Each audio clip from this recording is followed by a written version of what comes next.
We were all under the impression that he had until April 10th.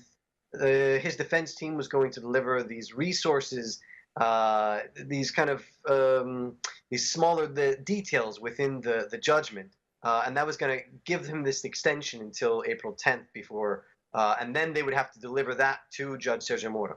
But obviously, we've seen that Judge Sergio Moro, he did not wait for that, and basically said, let's move this game along. Now, I don't know what would happen if his defense team delivered those papers regardless. Would that then stop Sergio Moro and put an injunction on Lula's necessity to arrive there tomorrow at 5 p.m.? I don't think so. I think that Sergio Moro's made his decision, and Lula is now going to have to appear there at 5 p.m.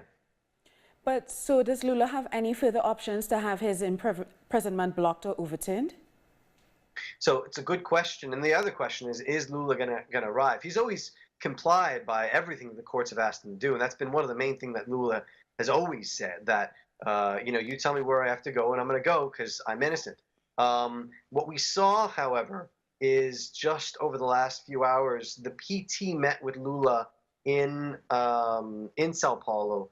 And out of that, one of the things that came out of it was to call for kind of a permanent mobilization outside of Lula's house in San Bernardo do Campo. So that's one of the things that's going to be happening over the next just hours. Already there's, people are calling for this on social media, whatever else. And like you said, people have been already arriving. So what does that mean? It's really hard to say. Does it mean that they're going to be defending Lula over the next 24 hours? And then he'll be arriving in Curitiba at 5 p.m.?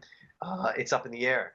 His defense obviously will be trying to bring appeals before the Supreme Federal Court, and the Supreme Court of Justice.